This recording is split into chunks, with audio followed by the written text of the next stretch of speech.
Hello guys, welcome to Shubham classes. दोस्तों, आप सब जैसा डिमांड कर रहे थे कि काफ़ी बच्चे कमेंट कर रहे थे कि सर मैं एक विषय में फेल हो गया हूँ, 2 विषय में फेल हो गया हूँ, 3 विषय में फेल हो गया हूँ, सर अब आगे मैं क्या करूँ।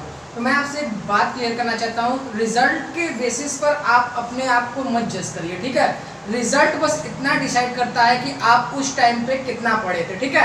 आपने उस मेहनत नहीं की थी जितना आपको एग्जाम टाइम में करना था, ठीक है। लेकिन अब जो हो गया सो हो गया। अब मैं आपको प्रॉपर सॉल्यूशन लेकर आ रहा हूँ जिसकी मदद से आप किसी भी कॉलेज में कहीं भी गवर्नमेंट सेक्टर में जाना चाहते हैं आप बिल्कुल जा सकते हैं, ठीक है। लाखों बच्चे एनआईएस बोर्ड का रिजल्ट लेकर अपने भविष्य को सुधार रहे हैं, तो अब आपकी बारी है। आपको निराश बिल्कुल नहीं होना है, ठीक है। आपको मैं एकदम एनआईएस बोर्ड के ऑफिस में आया हूँ, आपको मैं एकदम टोटल पूरी जितनी आपको सॉल्यूशन, जो भी आपको प्रॉब्लम आ रहे थे, जो भी आपके माइंड में क्वेश्चन घूम रहे हैं एनआईएस बोर्ड से, सारा मैं आज के क्लियर करूंगा। तो हमारे साथ सर मौजूद हैं, तो सर आप अपने बारे में कुछ बताएं। जब मैं Ravish Soni, excellent education consulting मेरा चलता है, एनआईएस का मेरा काम होता है, ठीक है।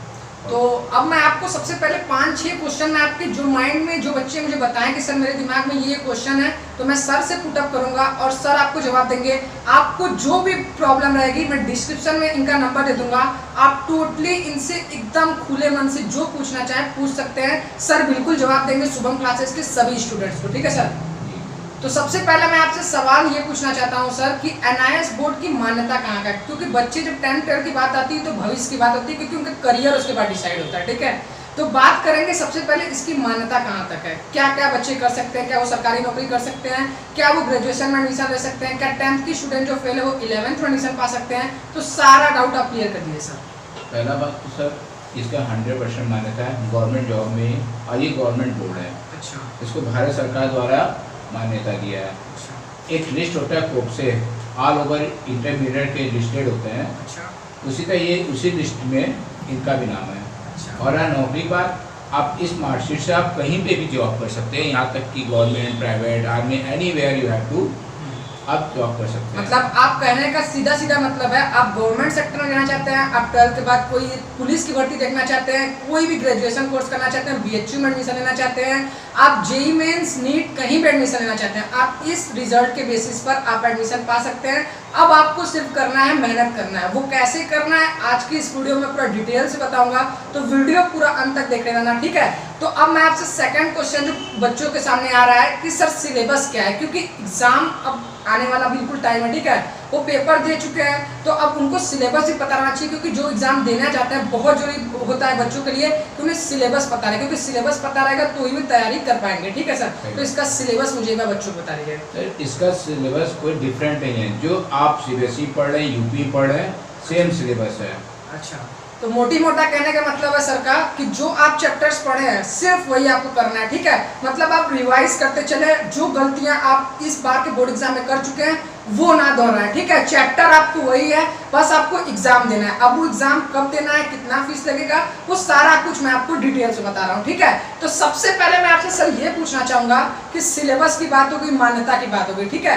अब बात आती है कि बच्चे एडमिशन अगर लेना चाहते हैं, क्योंकि वो एडमिशन लेंगे, क्योंकि वो फेल हुए हैं और कोई अपना साल नहीं बर्बाद करना चाहता, क्योंकि एक एक साल भविष्य का बहुत इंपॉर्टेंट होता है। तो मैं आपसे ये जानना चाहता हूँ कि जो बच्चे एडमिशन लेना चाहते हैं उनको क्या क्या चाहिए जरूरत, उनको क्या क्या डॉक्यूमेंट चाहिए कि वो आपसे कांटेक्ट करें, तो आपको क्या क्या डॉक्यूमेंट है कि आप उनका एडमिशन करवा दें। देखिए, कोई बच्चे का डॉक्यूमेंट तो नॉर्मल सब होता है। एक तो आधार कार्ड हो गया, दूसरा 10th का मार्कशीट हो गया, तीसरा 12th का मार्कशीट हो गया। अगर आप ट्रांसफ़र करना चाहते हैं, सपोर्ट है आप 3 सब्जेक्ट में फेल हैं लेकिन आप 2 में पास हैं, तो आपका 2 सब्जेक्ट वो ट्रांसफ़र होके आप उसको ट्रांसफ़र ऑफ क्रेडिट करते हैं, आपके मार्कशीट में जुड़ जाएगा। तीसरा ये, उसके बाद एक फ़ोटो लगेगा और सिग्नेचर, ये 5 अटैचमेंट हमको चाहिए, ठीक है। तो मोटी मोटा मतलब क्या क्या चाहिए आपको, एक एडमिट कार्ड हो गया, या फिर आप इंटरनेट से रिजल्ट जो 10th पास हो, 12th जो फेल हो, आप रिजल्ट निकलवा लिए, ठीक है। आधार कार्ड सबके पास होगा, आधार कार्ड हो गया, फोटो हो गया और सिग्नेचर, मतलब ये 5 डॉक्यूमेंट, आपको कुछ एक्स्ट्रा चीज नहीं लानी है, ठीक है।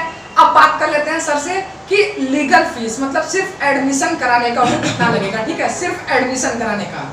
कि बाद में जो मतलब प्रैक्टिकल की फीस होते हैं वो सब आपको देना पड़ेगा, ठीक है, क्योंकि आप यूपी बोर्ड में भी दे चुके हो। तो मैं आपको भी सीधा सीधा सर से बस बता देता हूँ कि आपको एडमिशन कराने के लिए कितना चाहिए, क्योंकि अभी आपको एडमिशन कराना है तो आप एडमिशन पहले कराकर निश्चिंत हो जाओ और एग्जाम टाइम आपको एडमिट कार्ड मिल जाए तो सर आपको पूरा डिटेल्स बताएंगे कि अगर आप सर के थ्रू एडमिशन पाते हो। देखो मैं आपको एकदम, आप मेरे स्टूडेंट हो, मेरे छोटे भाई बहन की तरह। देखो NIS बोर्ड की मैं आपको कुछ प्रॉब्लम बताता हूँ। अगर आप खुद से फॉर्म भरते हो तो आपका एडमिट कार्ड कब आएगा ये आपको नहीं पता रहेगा, आपका प्रैक्टिकल एग्जाम कहाँ देना पाएगा, आप बुक कहाँ से खरीदोगे, बहुत सारी प्रॉब्लम हो जाएगी। अगर आप इन सब प्रॉब्लम में फंसोगे तो आप पढ़ाई कब करोगे। लेकिन सर के थ्रू जाओगे आप तो सर क्या क्या आपको प्रोवाइड करेंगे वो एक बार देख लेते हैं।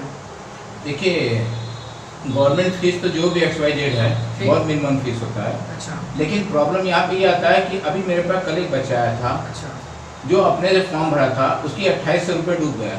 अच्छा। कहाँ गया पता नहीं। अच्छा। होता क्या हो गया, एक साइबर से फॉर्म भरा, उसकी लॉस हो गई। तो अब मेरे यहाँ ये होता है कि अगर मैं आपका फॉर्म का अपने अंडर में लेता हूँ करवाने का तो मैं उसकी पूरी गारंटी लेता हूँ। जब आपको केवल एग्जाम देने जाना पड़ेगा तो मतलब सर के थ्रू आप जाते हो ना, तो आपको बुक की टेंशन है, आपको सिलेबस क्या रहेगा सारा कुछ आप सर को डिटेल्स बताएंगे। आप बोलोगे तो नोट्स भी प्रोवाइड कर देंगे, उसके कुछ एडिशनल चार्जेस होते हैं। साथ में आपको एडमिट कार्ड, प्रैक्टिकल सब झंझट छोड़कर सिर्फ आप कंसंट्रेट होकर पढ़ाई करो।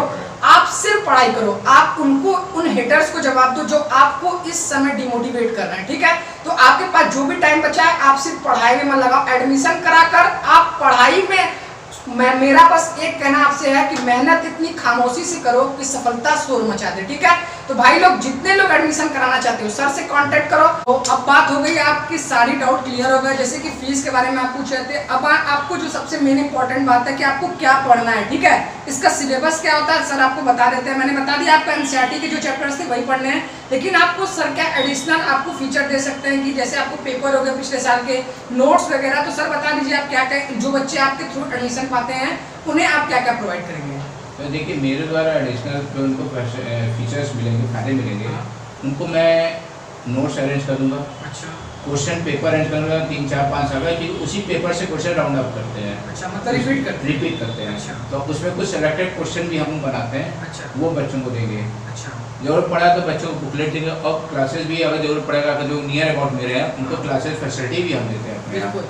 तो यहाँ पर देखिए आपको नोट्स मिल जाएगा। ठीक है, आपको क्वेश्चन पेपर मिल जाएंगे पिछले वर्षों के, फिर साथ में आपको जो भी एडिशनल सुविधाएं जो VNS के आसपास के बच्चे हैं उन्हें, ये सर के यहाँ लाइव क्लास चलता है, आप उसको ज्वाइन कर सकते हैं। आपको सारा सिलेबस एकदम मतलब शॉर्ट टाइम में क्रैश कोर्स की तरह स्टार्ट किया जाता है, जिसके थ्रू आप कम टाइम में ज़्यादा इफेक्टिव पढ़ाई करके अच्छे मार्क्स गेन कर सकते हैं। ठीक है, तो ये बात हो गई। अब देखिए जैसे आप 12th पास कर लिए, ठीक है, आपको इस समय सबसे मेन इंपॉर्टेंट आपके पास है कि 10th वाले बच्चे तो उनका 11th में एडमिशन हो जाए। ठीक है, तो सर एक बोर्ड के और बारे में बता रहे हैं, तो उनके बारे में बिहार बोर्ड का जो भी आपने मुझे बताया सर, उनके बारे में एकदम डिटेल्स, ऑन डिमांड वो एग्जाम होता है, आपका रिजल्ट कब आ जाएगा वो सारा कुछ डिटेल्स आप सबको बता देते हैं।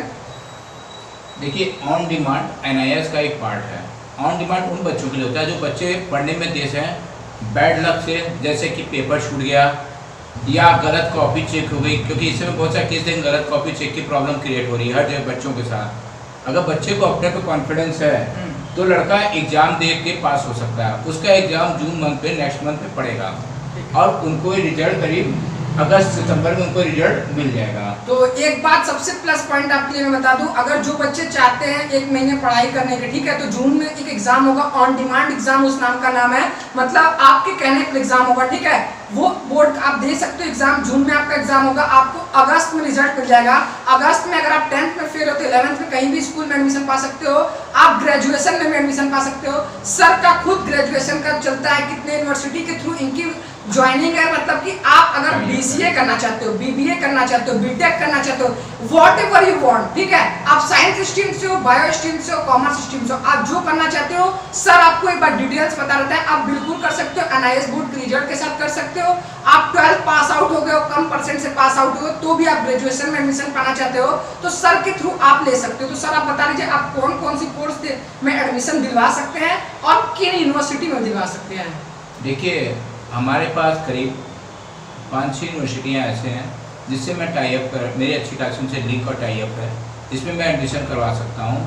NIS और BBOS के बच्चे जो भी हैं वहाँ पे अपने क्लासेस करके और उनका मैं डायरेक्ट एडमिशन करा सकता। आप लोग करें कि कोशिश कीजिए, नहीं होगा तब तो मैं हूँ आप उनके साथ खड़ा हूँ। ठीक है, तो कहने का मतलब यह है कि आपको कोई एंट्रेंस क्वालिफाई करने की जरूरत नहीं है। अगर आप 12th कम % से पास हो, आप ग्रेजुएशन करना चाहते हो, पॉलिटेक्निक करना चाहते हो, ITI करना चाहते हो, BTech करना चाहते हो, BBA, BSc, BCom जो करना चाहते हो, ठीक है, आप सर के थ्रू एडमिशन पा सकते हो। आपका कम परसेंट है, सर आपको अच्छे से अच्छी यूनिवर्सिटी में दिलाएंगे एडमिशन, ताकि आपको भविष्य में जो आप करना चाहते हो वो अचीव कर पाओ, ठीक है।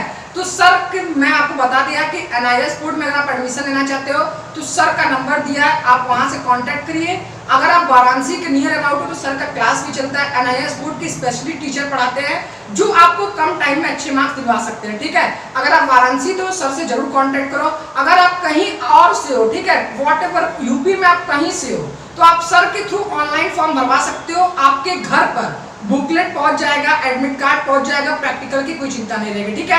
आपको सिर्फ एग्जाम देना रहेगा। आप बोलोगे आपके नियर अबाउट जिले में सर सेंटर का नाम डाल देंगे। जैसे आप इलाहाबाद में हो तो इलाहाबाद के आसपास आपका सेंटर चला जाएगा। आप मन लगा कर पढ़ाई करो, एग्जाम दो, आप पास हो और उन हेटर्स को जवाब दो जो इस समय आपको डिमोटिवेट कर रहे हैं, ठीक है। तो सर अगर आप कुछ लास्ट वर्ड बच्चों को करना चाहते हैं कि जो फेल हुए हैं वो मोटिवेट कैसे होकर पढ़ाई करें 1-2 महीने में, तो आप जरूर मुझे सर इन लोग को कुछ टिप्स दे दीजिए, क्योंकि ये लोग काफी बच्चे जो फेल होते हैं वो डिमोटिवेट हो जाते हैं, ठीक है। देखिए, पहला बात तो मोटिवेट करना तो लोगों का काम है। आप मेहनत से पास हुए हैं, पास कीजिए। और हाँ, NIS बहुत ज़्यादा टफ नहीं, सबसे सिंपल है। इसमें थोड़ा सा आप मेहनत करेंगे, पुश करेंगे अपने आप को, तो अच्छा परसेंट गेन करके आप पास हो सकते हैं और आराम से हो सकते हैं। इसमें कोई टेंशन नहीं है। तो आप लोग अपनी पढ़ाई को जारी रखिए और किसी की बात को न सुने, ठीक है। आपको कोई बात नहीं सुनना है, इसकी मान्यता मैंने बता दिया। ऑल ओवर इंडिया में आप किसी भी यूनिवर्सिटी में कोई भी गवर्नमेंट जॉब आप करना चाहते हैं बिल्कुल कर सकते हैं।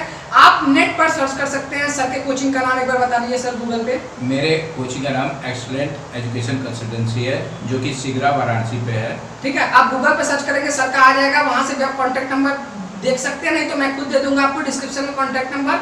आप सर से कॉन्टेक्ट करिए। आप कहीं से भी हो, आपका फॉर्म भरवाने का जिम्मेदारी सर लेंगे। आपको एग्जाम देकर आप अभी जितना टाइम बचा है उसमें कहीं भी आप कुछ ऐसा मत करिए जिससे आपका ये टाइम लॉस हो। ये बहुत क्रूशियल टाइम है। अगर आप 1 महीने मेहनत कर दिए तो आपका पूरा साल बच जाएगा, ठीक है। तो सर के थ्रू आप एडमिशन पा सकते हो। आपको एडमिट कार्ड, बुकलेट, नोट्स और जो भी आपका प्रैक्टिकल से रिलेटेड प्रॉब्लम रहेगा सारा सर हैंडल करेंगे। आपको कुछ करने की जरूरत नहीं है, सिर्फ आपको एग्जाम देने जाने की जरूरत, ठीक है। तो उम्मीद करता हूँ आपको सारे डाउट क्लियर हो गए। अगर कोई भी डाउट आपका रह गया हो तो कमेंट सेक्शन में मुझे जरूर बताएं, मैं आपके सभी कमेंट का जवाब दूंगा। वीडियो पसंद है तो लाइक करें और उन सभी दोस्तों के साथ शेयर करें जो कम नंबर पाए या फेल हो गए, क्योंकि उनको इस टाइप की वीडियो की अभी खास जरूरत है। तो मिलते हैं नेक्स्ट वीडियो में, तब तक के लिए जय हिंद।